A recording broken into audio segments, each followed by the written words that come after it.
Hey guys, welcome to Shoot More, Keep More. We're Brittany and Bethany. Today we're going to be talking about LLCs. So if you haven't seen our previous video on sole proprietors, I suggest that you go back and see that and watch that because we talk about how sole proprietors are taxed, and LLCs are actually taxed just like sole proprietors if they're not a corporation. So what is an LLC?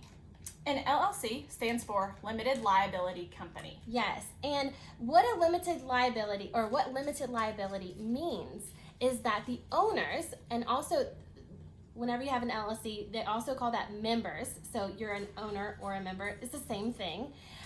They are not liable for the debts or the lawsuits of the LLC.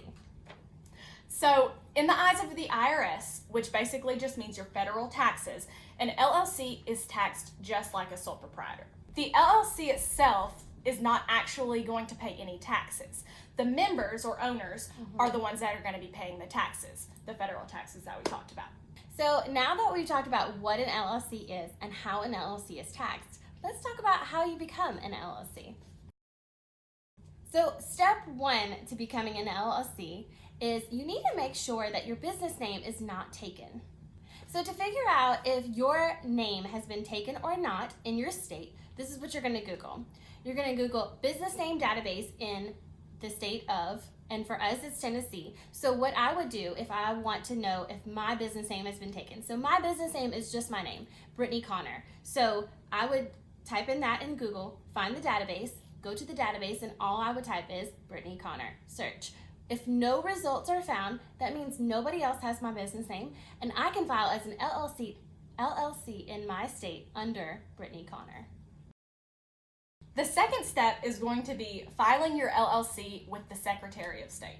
And so how do you find where the Secretary of State is? So you can just pull up Google, and I'm telling you, we can open a business, do anything with Google, but you're gonna type into Google, open an LLC with the Secretary of State in the state of, type in your state. So once you get there, you can click on Secretary of State. Make sure it's your state's website and not some like LegalZoom or other kind of business that is trying to help you do an LLC, because you can do it yourself without those fees. So you're going to go to the Secretary of State's website. You're going to file as a new business. Even though you may have been in business for a while as a sole proprietor, you're going to set up a new business because you're going to be an LLC. So when you're filing with the Secretary of State, there's two things that you need to pay attention to. Yes. The first step is that there's going to be a fee that's associated with this. And anytime you're setting up as an LLC, you'll have to pay this fee. It's going to differ depending on how many owners or members you have and depending on what state you're in. But in Tennessee, it's like a $300 minimum payment for that. Okay, so the first thing to know is that you're going to have a fee. And the second thing to know is that when you're filling out the form, don't let this form scare you. We're actually going to go through the form in the next few steps, so don't worry if you're at the form and you're like, okay, what do I do now? So the form, the second thing to know is that you have to put LLC or L.L.C or limited liability company behind whatever name that you chose. So for me, it would be Brittany Connor, LLC. And that's the name that I would register under whenever filing. Those are the two things that you need to know. You have a fee and you have to put LLC behind your name. Step 3 is when you're filing as an LLC, you have to appoint a registered agent. So you can be your own registered agent. A registered agent is only a person that has a physical address that papers for a lawsuit can be delivered. If I'm an LLC, why would I want to appoint like an attorney as my registered agent? If I were to get some really, really bad news, I would maybe want to buffer that through someone else. If you receive lawsuit documents, you may receive it and really, really freak out and not really know what those papers are. And so if you've been served, you probably are going to want to reach out to an attorney anyway. So you can either have yourself as a registered agent or you can have somebody else as a registered agent for your business. You can have a business registered as your appointed agent. So if you have a studio, say you're a photographer with a studio, you can have the appointed agent be yourself at your studio address. It just needs to have a physical address.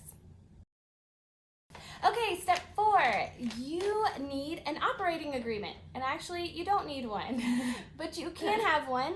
There are some states that require that you have an operating agreement. Tennessee, the state that we're in, does not require one.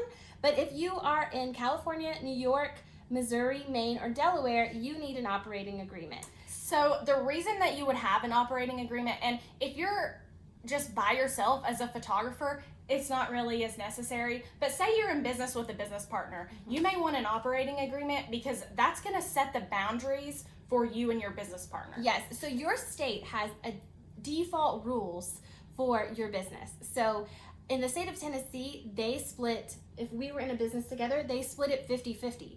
But say we were in a business together and really I am 30 and she is 70, if we have an operating agreement, then the state goes by our operating agreement and not their default rules.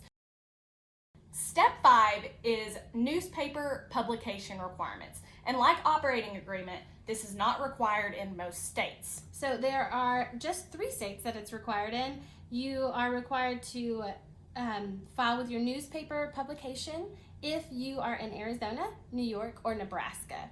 And what that is even is that you're just putting something in the newspaper saying that you are an LLC. Step number 6 is that every year you're going to have to file an annual report. So when you create an LLC, say that it's August and you create an LLC now, at the end of your fiscal year, so most photographers' fiscal year is December 31st. That's when it ends, and you pay taxes in April. So if your fiscal year ends on December 31st, you have in the 4th month on the 1st day, so that would be April 1st if you were, your fiscal year ends on December 31st, you would have to file an annual report with your state. What is an annual report? It sounds really difficult, but again, it is not. You can actually find templates online to do it in like 10 minutes. So we use Canva. Canva is super easy and it makes things beautiful without much effort.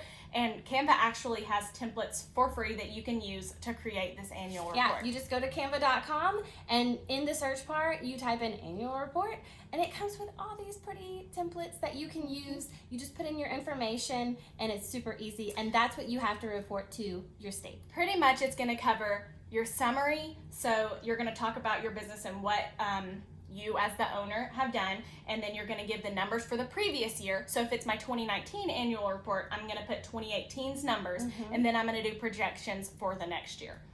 It doesn't have to be super long, like 3 pages, super easy, but that's what you'll need to do. When you submit your annual report, that is when you're going to pay that $300 fee or whatever the fee is for your state. Okay, so those are all of the steps, but there are some things that you may need to know in addition to those steps to file your LLC. So one of those things is that you're going to need an EIN number if you are an LLC with employees or if you're an LLC with multiple owners or members. So you're probably thinking, I'm one person, I don't have any employees, do I really need an EIN number? You do not. If you're a sole proprietor or an LLC, you can use your social security number as your EIN. However, but there are some benefits to having an EIN. So whenever you're filling out documents, you can use your social security number or EIN number. Well, I would prefer to use my EIN number because they cannot, if somebody steals your EIN number, they cannot necessarily as easily apply for credit cards and loans and things like that. They can't steal really your identity. They maybe could do it as a business, but it's so much easier to recoup your losses as a business than it is personally. Yeah. So I would definitely suggest that you get an EIN number. It's completely free. It's so easy.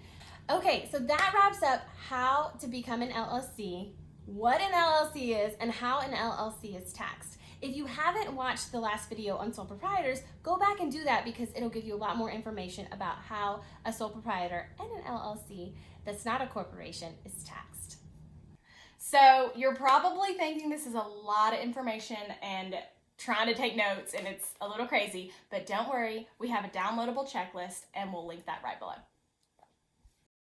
If you found this information useful, please subscribe to our channel or follow along on our Facebook page.